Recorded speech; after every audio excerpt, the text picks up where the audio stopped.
Hello friends, my apologies for the delay in posting the videos due to some unavoidable circumstances at my end. The world is witnessing unprecedented challenge in fighting the COVID menace and each one of us has got impacted. I'm sure human resilience will sail us through and it's just a matter of time before we are past it. I'm back with a new video. This is about checking the internet speed and understanding the technology involved behind the scenes. So here we go. We have internet connection at our home or office from one of the internet service providers, which we call ISPs in short. We select a plan out of a bouquet of plans offered by the ISP as per our need based on the download and the upload speeds required and our budget.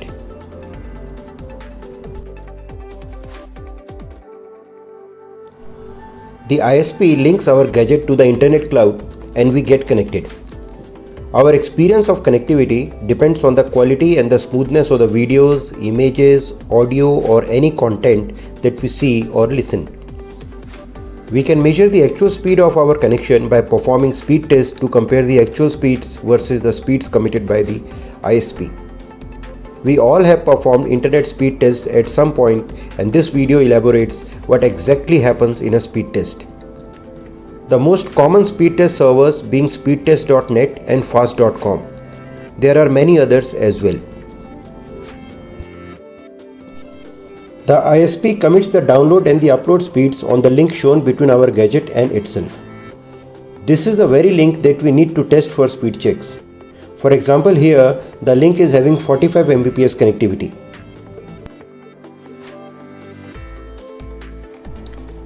The speed test is spread over 3 stages: ping test, check for download speed, and lastly check for upload speed.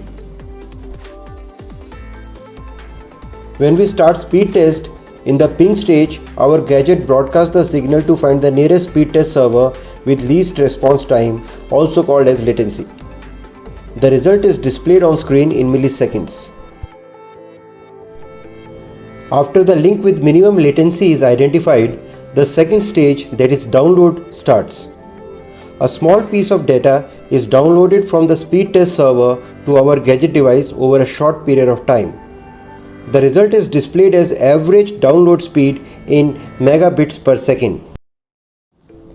After the second stage of download is completed, the third stage involving upload starts. The same small piece of data is uploaded from our gadget to the speed test server over a short period of time. The result is again displayed as average upload speed in megabits per second.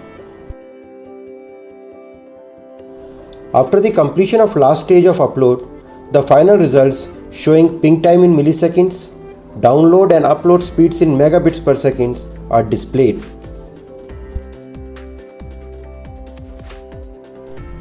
The test results are a good measure of evaluating whether ISP is meeting its committed speeds or not.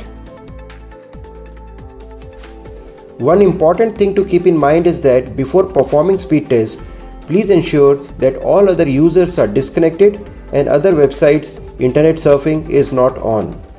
If there are other users or websites connected, it might lower the test result values due to shared bandwidth.